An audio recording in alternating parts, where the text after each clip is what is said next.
Cek, cek. Assalamualaikum.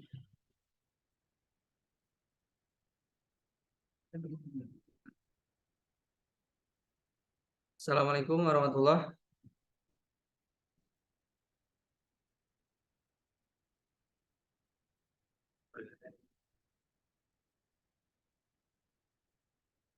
Suaranya jelas. Mana tuh? Enggak, antum tanya aja. Tes, tes. Apa kedengaran ini suara saya? Ya udah, kalau speakernya udah ada ide-idenya, kedengeran. Teman-teman nih yang sudah masuk, Udah di save kan ini kan?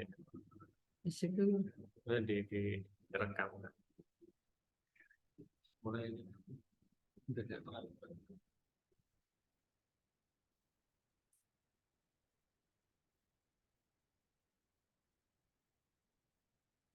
Tes. Coba boleh di ini dulu, suaranya dibuka dulu, biar saya tahu.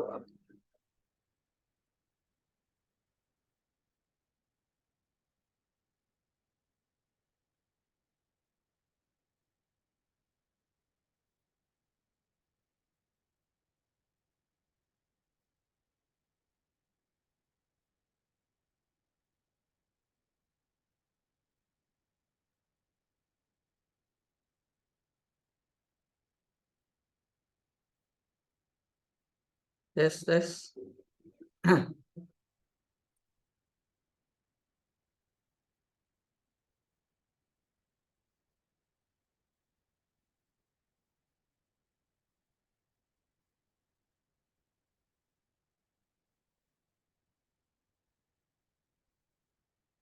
Halo, assalamualaikum warahmatullahi wabarakatuh.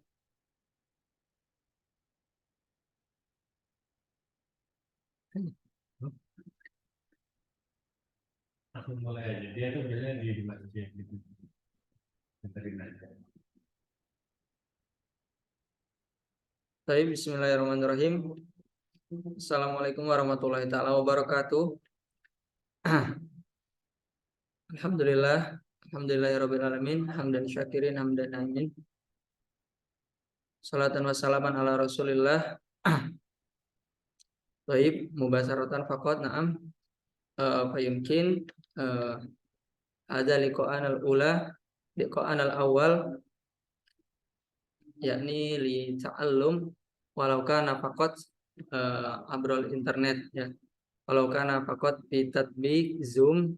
Nah, mungkin ini pertemuan kita yang pertama untuk sama-sama belajar, walaupun kita tidak bisa belajar secara langsung, tapi alhamdulillah, na'am fi hadhil fursah, fi hadhil lailah as-saminah wal mubarakah, nahnu nastati naltaki yakni li nata'allam ma'an anil qawaid, anil asasil qawaid.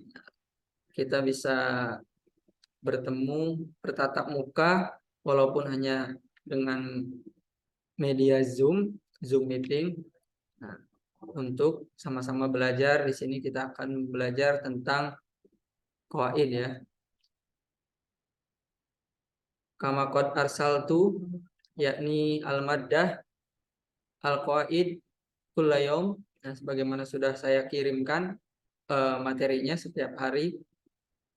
Nah, maka dari itu penting atau perlu bagi kita untuk bisa bertatap muka, sama-sama belajar, tidak hanya lewat video saja, tetapi dengan perantara ini mungkin kita bisa nanti tanya jawab, sharing-sharing, barangkali teman-teman menemukan kesulitan atau ada yang kurang bisa dipahami dari yang sudah dipelajari pada video yang sudah saya share.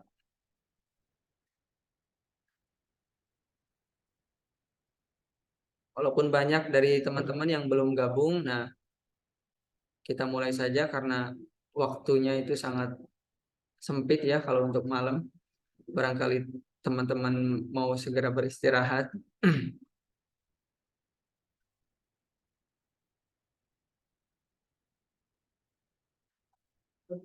Sekilas kita akan bahas kembali, mengulang kembali materi yang sudah di-share sejak dari hari pertama sampai sekarang hari yang ke keempat, mungkin yang keempat, materi yang keempat yang sudah di-share sampai hari ini. Nah,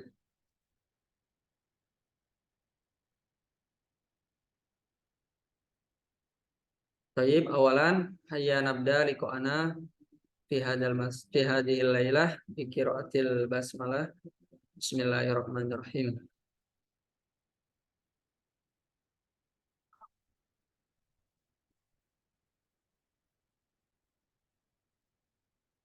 Nah, di bab pertama,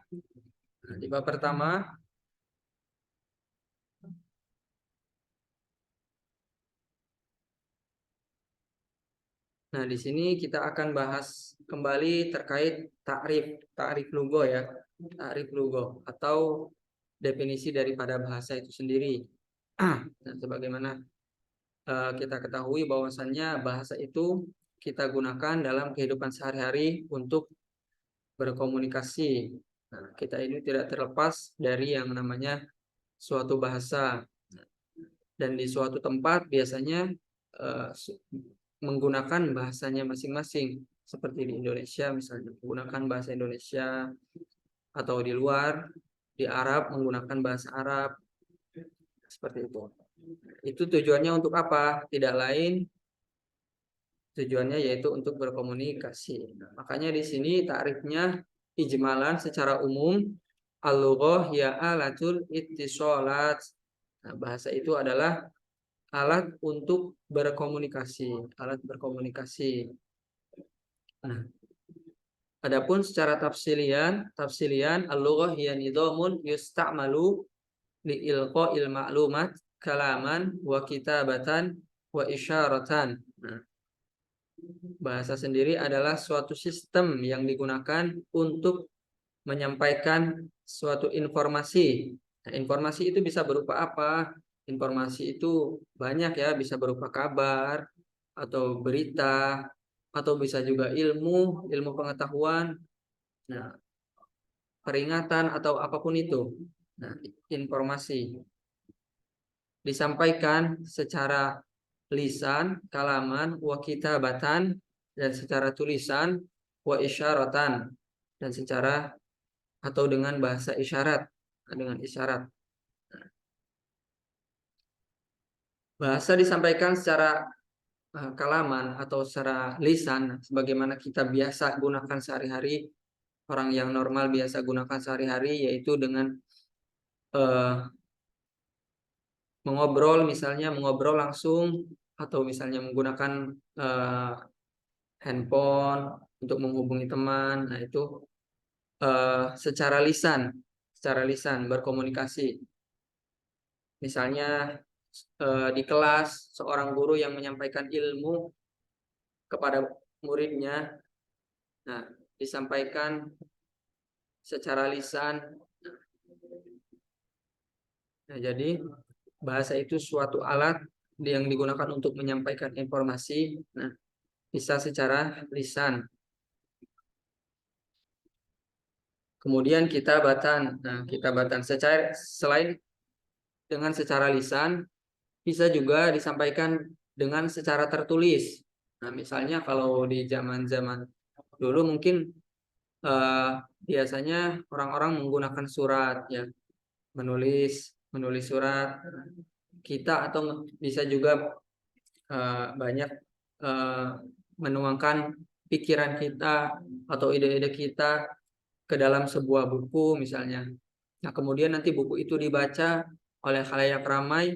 Nah, itu bisa didapatkan. Nah, sehingga apa tujuan yang ingin disampaikan oleh penulis itu bisa tersampai pada si pembaca. Nah, atau di zaman sekarang yang sudah canggih ini ada aplikasi seperti WhatsApp, dan yang sebagainya. Nah, itu kita bisa gunakan juga untuk berkomunikasi secara tertulis. Kemudian isyaratan. Nah, isyaratan ini adalah suatu bahasa yang disampaikan dengan suatu gerakan. Nah, suatu isyarat. Isyarat bisa berupa gerakan atau yang lainnya ya. Nah, biasanya ini digunakan kebanyakan oleh orang-orang yang mungkin kekurangan, memiliki keterbatasan, entah itu tunarungu, tunanetra, biasanya menggunakan bahasa isyarat. Nah, tapi tidak menutup kemungkinan bahwasanya kita juga sering menggunakan bahasa isyarat. Contohnya mode mungkin ya, ketika haus kita bisa batuk atau apa gitu. Nah, itu bahasa isyarat lah. Atau kita mengerutkan alis kita. Nah, itu juga bisa menjadi suatu bahasa isyarat.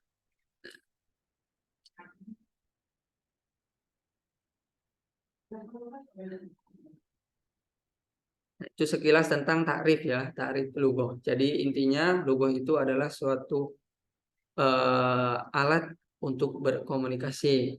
Nah, kemudian bahasa itu tentunya terdiri daripada beberapa komponen. Nah, khususnya di sini di dalam bahasa Arab. Nah, di sini ada 4 komponen pembangun suatu bahasa. Nah, yang pertama itu ada huruf ya. Huruf ini merupakan juz'un asgharun minal lughah alladzi laisa fihi ma'nan.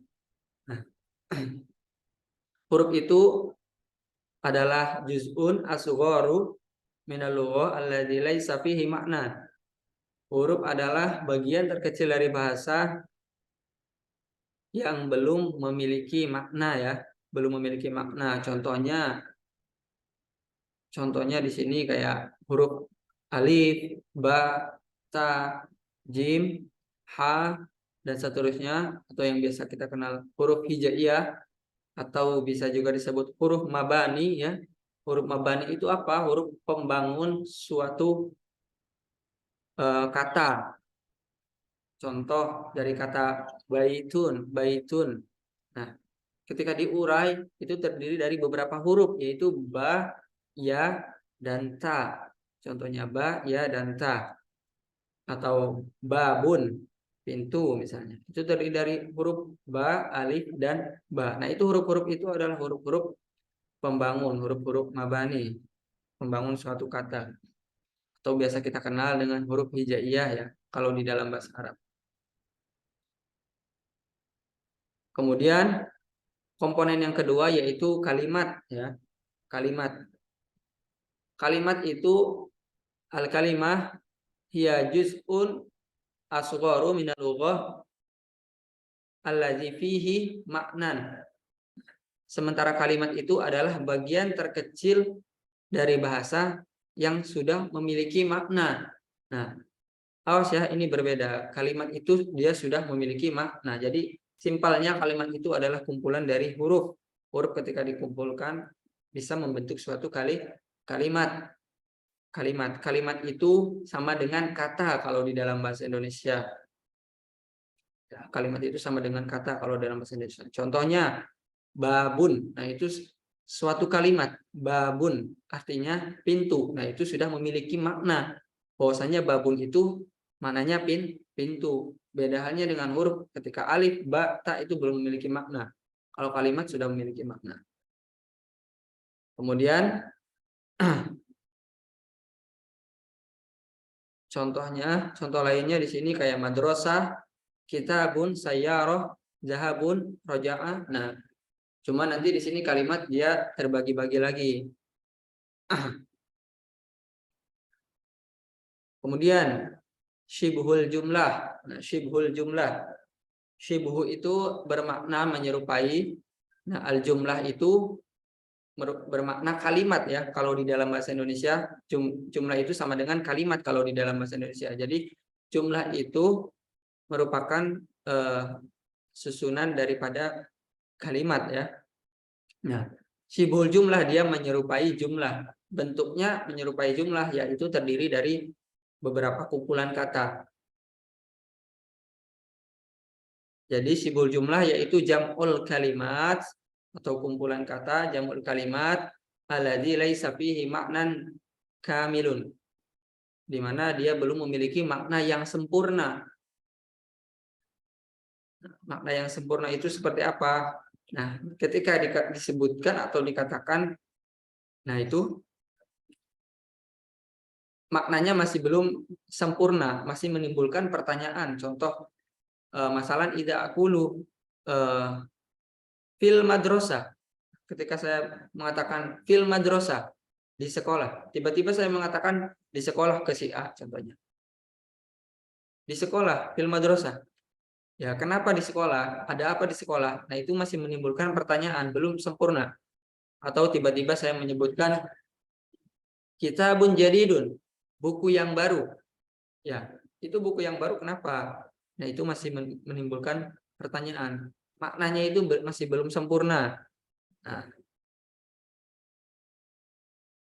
gitu. Kemudian al-jumlah yakni mukhtalif ma'asyibhul jumlah ya. Al-jumlah yakni jam'ul kalimat alladzi fihi ma'nan kamil. Nah, sementara jumlah itu adalah bagian atau kumpulan kata yang sudah memiliki makna yang sempurna, yang sudah memiliki makna yang sempurna.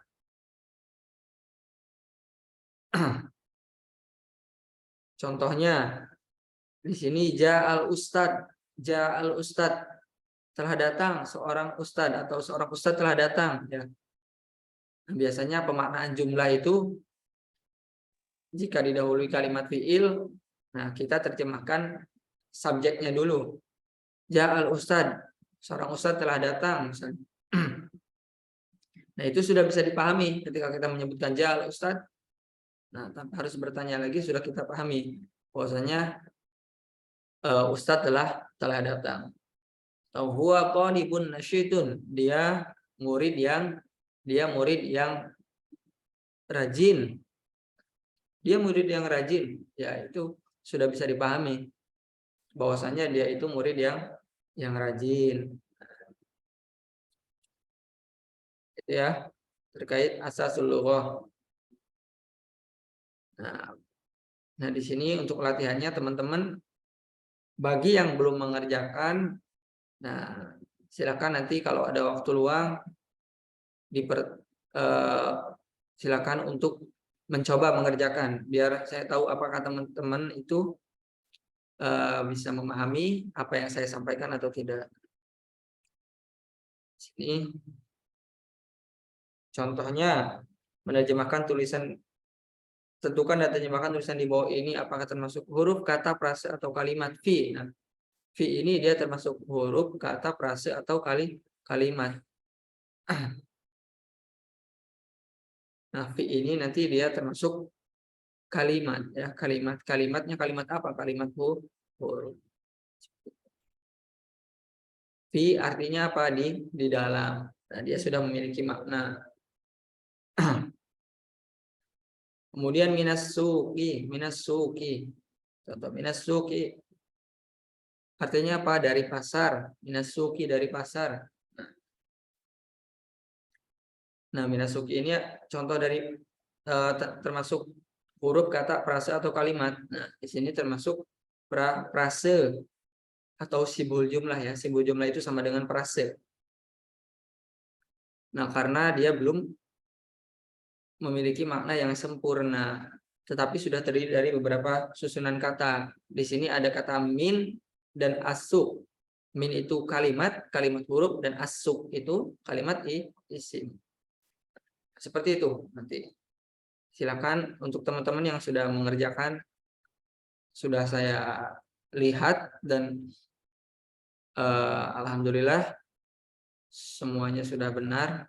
Hanya mungkin ada beberapa yang ada koreksi.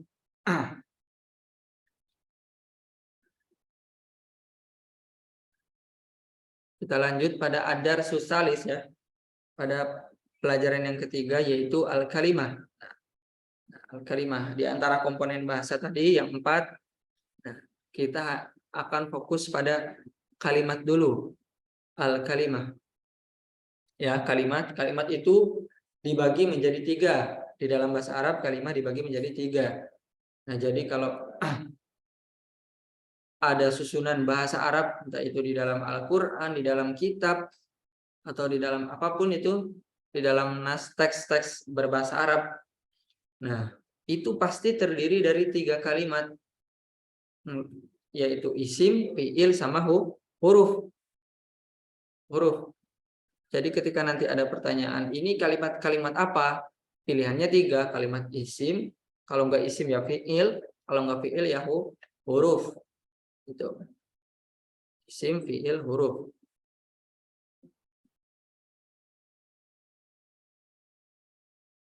Al-kalimah hiya ma tusyakkilu jumlah. Kalimat itu adalah sesuatu yang membentuk jumlah.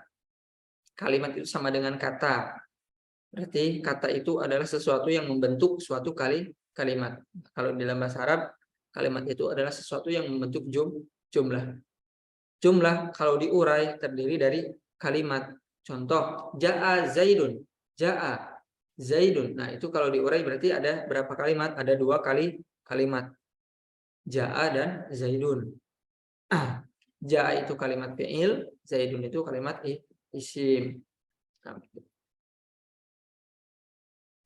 isim secara mudahnya, secara simpelnya kita maknai yaitu kata benda. Kata benda. Setiap kata benda itu maka disebut kalimat isim. Kemudian fi'il itu adalah kata kerja. Setiap ada kata kerja, contohnya kalau dalam bahasa Indonesia, misalnya mencuci, mengepel, memukul, belajar, mencari, nah, sholat misalnya, nah, itu kata-kata kerja.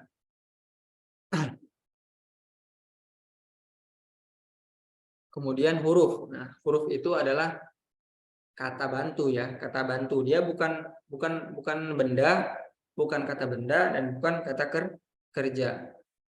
Bukan kata benda, bukan kata kerja. Dan huruf ini dia harus bergandeng nanti, harus digandeng. Bisa nanti bergandeng dengan fiil atau bisa bergandeng dengan isim. Contohnya minas suqi, dari pasar misalnya. Nah, itu sudah bergandeng dengan kalimat isim as-suq. Nah, tidak bisa cuman min saja misalnya. Min dari apa gitu kan.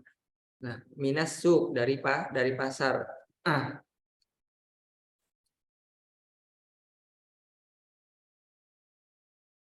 Makanya kalau di dalam kitab Jurumiyah ya, kalau isim sama fiil itu dia menunjukkan makna dirinya sendiri, sementara huruf itu dia bukan menunjukkan makna dirinya sendiri, tapi dia menunjukkan makna yang lain, yaitu dia harus bergandeng dengan yang lain. Kalau isim misalnya ketika saya sebutkan kitab, kita sudah bisa membayangkan kitabun itu bentuknya seperti apa, sudah bisa terbayang. Nah, bendanya itu sudah bisa dibayangkan. Nah, isim itu dia menunjukkan makna dirinya sendiri. Sama halnya fiil juga. Ketika saya menyebutkan belajar, nah itu sudah bisa kita bayangkan belajar itu seperti apa. Beda halnya dengan huruf. Kalau huruf itu dia harus digandeng dengan kalimat yang lain. Ketika saya sebutkan dari, nah itu orang tidak akan bisa membayangkan dari itu bagaimana. Nah, tapi ketika sudah digandeng misalnya dari pasar, minasuk, dari pasar. Nah, itu baru terbayang, oh dari pasar. Nah, gitu.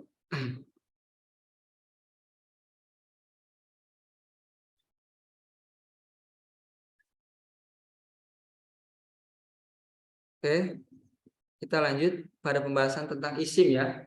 Al-ismu huwa lafdzun dalla ala insanin au hayawanin au nabatin au jamadin au ayyi syai'in akhara la taktarinu bi zaman Nah, jadi isim itu adalah suatu lafaz yang menunjukkan makna insan, ya, manusia. Yakni makna al-asma al-asma minal insan, nama-nama orang, au hayawan atau hewan-hewan, au nabatin atau tumbuhan, au jamadin atau benda-benda, au ayyi syai'in akhar atau sesuatu yang lainnya, la taqtarinu bizaman, yang tidak terikat dengan zaman atau dengan waktu, tidak terikat dengan waktu.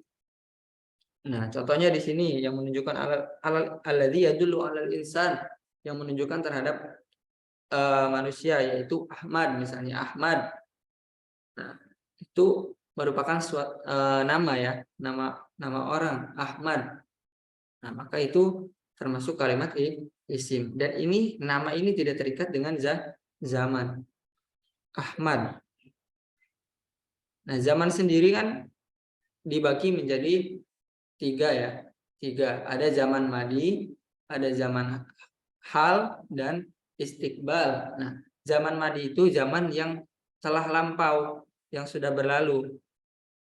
Nah, zaman hal itu yang sekarang hal. Kemudian istiqbal itu yang akan terjadi, al istiqbal. Nah, kalimat isim ini dia tidak terikat dengan zaman. Contohnya Ahmad, Ibrahim, Fatimah. Nah, ketika kita kaitkan dengan zaman, nah itu tidak akan nyambung. Contoh telah Ahmad, sedang Ahmad, akan Ahmad. Nah, itu enggak nyambung gitu. Nah, makanya tidak ada keterkaitan dengan zaman. Kemudian al-hayawan, hewan-hewan. Contohnya di sini asadun, singa, bakoratun, sapi, jamusun, kerbau, atau gonamun, misalnya kambing, atau namlun, semut, atau yang lainnya. Banyak sekali hewan, ya, hewan-hewan. Nah, nama-nama hewan itu juga termasuk isim. Tidak bisa kita katakan telah singa, sedang singa, akan singa. Nah, itu kan rancu, ya, maknanya tidak bisa dipahami. Maksudnya apa telah singa, sedang singa? Nah, itu maka tidak terikat dengan zaman. Kemudian nabatat, tumbuh-tumbuhan. Contohnya di sini ushbun. Ushbun itu artinya rumput. Zahrun itu bunga. Wardah itu bunga mawar. Nah, ini juga sama, nama tumbuh-tumbuhan, termasuk kalimat. Tidak terikat dengan zaman. Kemudian al-jawamid, maktabun. Jawamid itu benda-benda, ya, maktabun, segala sesuatu benda.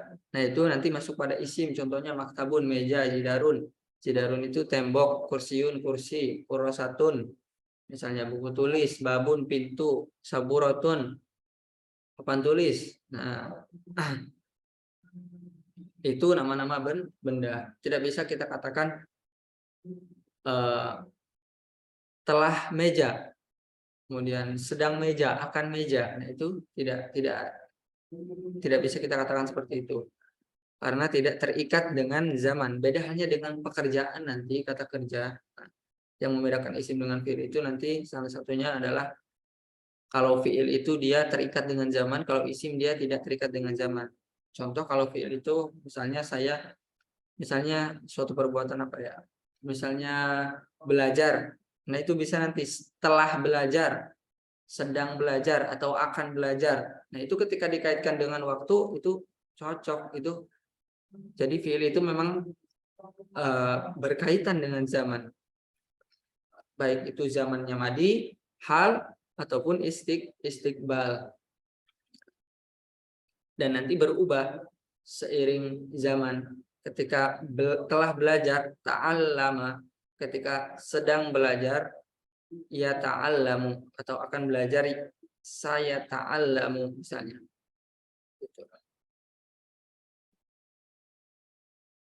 aku telah belajar misalnya. Ta'allamtu al-lughah al-arabiyyah. Aku telah belajar bahasa Arab. Ta'allamtu al-lughah al-arabiyyah. Waktunya lampau sudah. Jadi ada zamannya. Atau ata'allamul lughah al-arabiyyah. Saya akan belajar bahasa Arab misalnya. Atau al-an ana ata'allamul lughah al-arabiyyah. Al-an ana ata'allamu anil qawaid. Masalah abrol internet. Sekarang saya sedang belajar qawaid via online. Nah, itu ada waktunya. Kalau fi'il, sementara isim itu dia tidak terikat. Maktabun, meja. Meja ya meja. Nggak ada setelah meja, sebelum kemudian akan meja, nggak ada. Kemudian yang terakhir al-akhorun. Al-akhorun itu segala sesuatu di luar kata benda, terus hewan, tumbuhan, manusia, atau nama-nama manusia, nama-nama orang. Nah, dan tidak ada kaitannya dengan zaman juga. Contohnya ta'allum. Ta'allum itu pembelajaran, artinya pembelajaran. Bukan belajar ya, pembelajaran ta'allum. Kalau ta'allama itu belajar, kalau ta'allum itu pembelajaran. Nah, dia bentuk masdarnya atau isimnya. Isim dari kata kerjanya. Pembelajaran. Bisakah kita katakan telah pembelajaran, sedang pembelajaran, akan pembelajaran? Nah, itu kan tidak, maknanya rancu ya, tidak bisa dikaitkan dengan zaman. Beda halnya misalnya belajar, ta'allama. Nah, itu setelah belajar, sedang belajar ya ta'allamu. Nah, akan atau sedang belajar, ada zamannya. Kalau ta'allum, faqat ta'allum itu artinya pembelajaran, suatu proses di mana seorang guru dia menyampaikan ilmu kepada murid. Nah, itu dinamakan ta'allum, pembelajaran misalnya. Ada interaksi di antara guru dan murid. Nah, ta'allum. Atau misalnya di sini nahnu kita. Nah, nahnu ini nanti masuk pada isim domir ya, kata ganti yang mutakalim. Mutakalim itu pembicaranya ma'al ghair, yang banyak. Nahnu berarti nahnu dan kawan-kawannya, kayak seperti ana, huwa, huma, hum, hiya, huma, hunna. Nah, itu nanti termasuk ke isim. Karena nggak mungkin kita katakan telah saya, akan saya, sedang saya. Itu nggak mungkin kita katakan seperti itu. Kemudian alladzi isim mausul dan yang lain-lain. Pokoknya di luar jawamid, nabatat, hayawan dan insan yang tidak ada kaitannya dengan zaman itu masuk isim juga.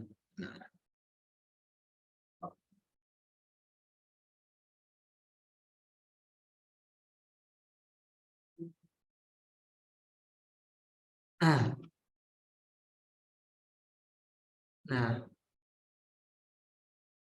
saufa nata'allam yakni anil ism min jinsi. Nah, nanti kita akan belajar tentang isim dari segi jenisnya. Tapi karena ini belum kita share videonya, nah jadi mungkin cukup sampai yang tadi dulu pembahasannya ya. Cukup. Nah, bagaimana kira-kira haladaikum as-su'al an hadhil maddah. Silakan bisa dibuka speakernya ya. Kalau misalnya ada pertanyaan, boleh.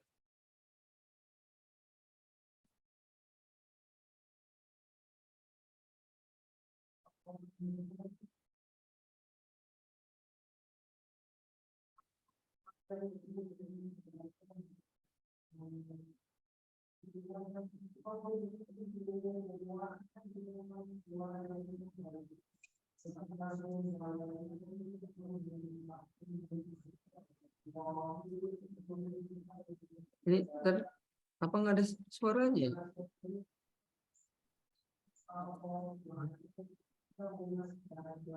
Sebagian memang kadang bagus. Waduh, panjang lebar masa ada ya tadi? Ada. Ya gimana teman-teman? Apa bisa mendengar suara saya? Bisa, Ustaz, bisa. Tadi Alhamdulillah, jelas. ketika penjelasan Jelas. apakah terdengar juga? Jelas, ya. Alhamdulillah. Alhamdulillah ya. Ya, nah, Ustaz.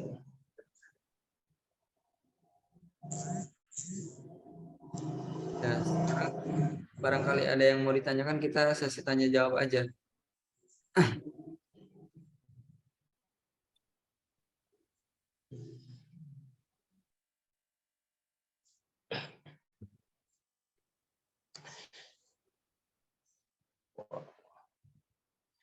Ustaz, apa nih ada yang tanyakan, Ustaz?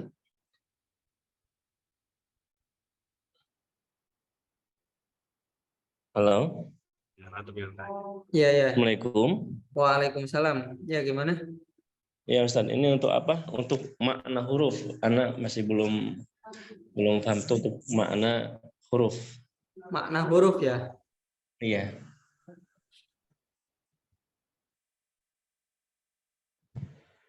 Makna huruf ya.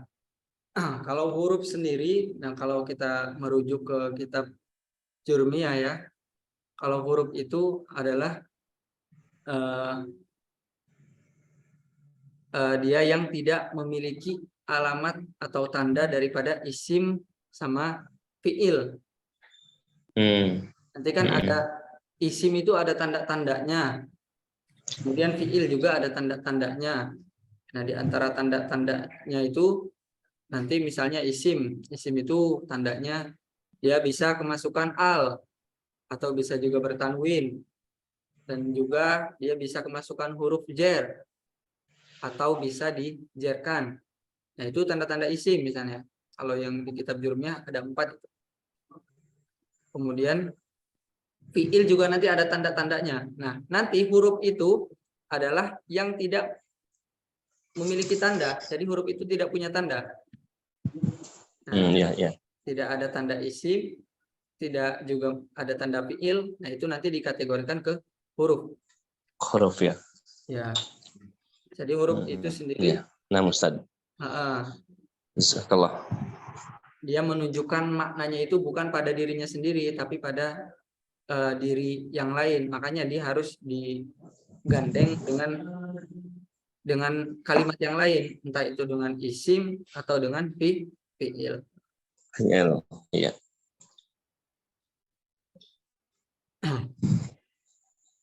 Dengan siapa ini? Anwar, Ustaz. Anwar ya, Bapak. Iya. Anwar. Bapak Anwar ya. Iya, Ustaz. Afannya telat, saya baru masuk di kelupaan. Mana lah bahasa di anna mungkin kalau wakat izan filail ba'da tarawih katsirum minan nas hum ya'buduna mungkin masalah fil masjid ala bahasa. Nah, Ustaz, nah. Ya, jazakallah, Ustaz, atas penjelasannya ya. Syukron. Naam.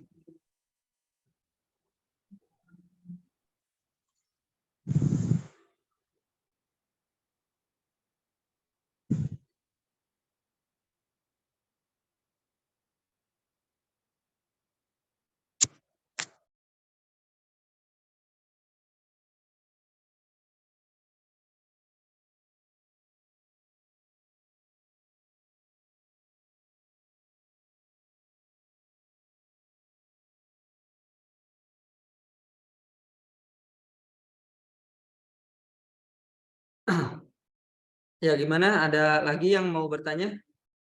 Kalau hunaka su'alil akhir, idza wajadtum masalan as-su'ubah fi fahmil maddah, kalau misalnya menemukan kesulitan dalam memahami materinya, fala bas, is'alni, tanya aja ya. Kalau nanti gak ada yang bertanya, saya yang bertanya.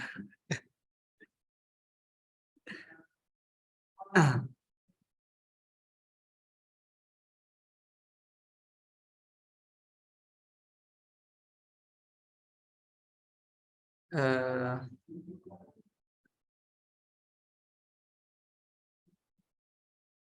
gimana? Atau saya tanya aja ya?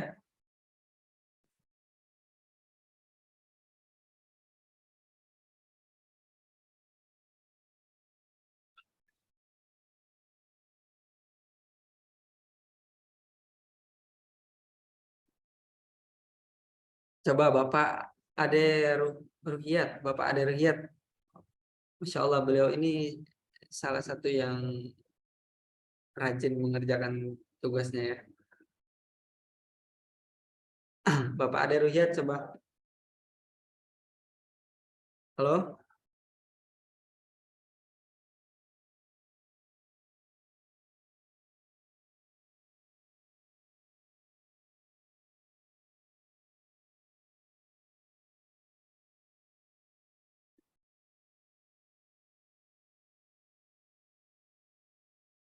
Halo? Atau Bapak Anwar, Anwar sudah ya tadi ya.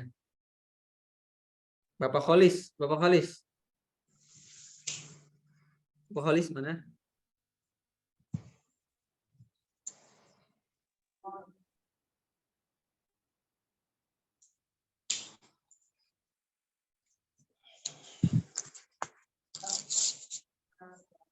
Atau sedang sibuk mungkin.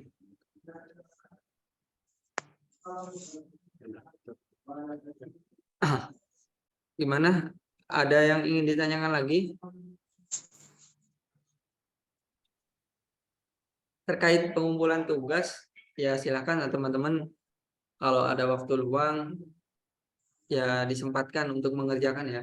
Maksudnya agar saya juga tahu gitu, apakah apa yang disampaikan itu bisa dipahami atau tidak. Nah, kalau misalnya ada kesulitan, ada yang kurang bisa dipahami, silakan ditanyakan.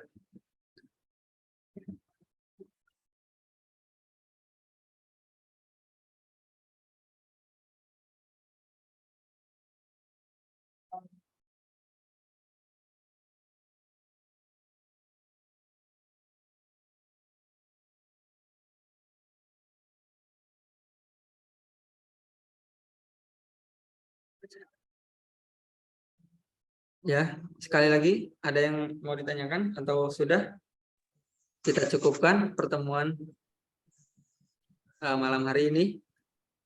Gimana Bapak Anwar atau Bapak Kholis? Alhamdulillah, Ustaz. Alhamdulillah apa namanya bisa menangkap ya materi yang sudah disampaikan sama Ustaz barusan. Gimana? Paham tuh? Paham. Alhamdulillah. Mafi soal? Yakfi Ustaz. Yakfi. Nah, idzan yakfi. Fayumkin nakhtatim liqa'ana fi hadhil lailah. Naqulu alhamdulillah ma'an. Alhamdulillahirabbil alamin. Summa labas idza antum turid an tas'al masalan fil majmu'ah labasa is'al faqat. Kalau misalnya lagi di grup nggak apa-apa, tanya aja ya. Nah, aku lu afwan katsiran idza wajadtum al-fatihat minni wa syukran ala husni ihtimamikum. Wabillahi taufiq wal hidayah. Assalamualaikum warahmatullahi taala wabarakatuh. Waalaikumsalam warahmatullahi wabarakatuh. Jazakallahu khairan katsiran.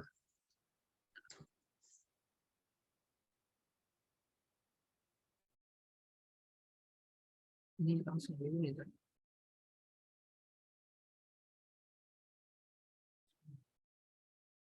Stop. Ya. Ini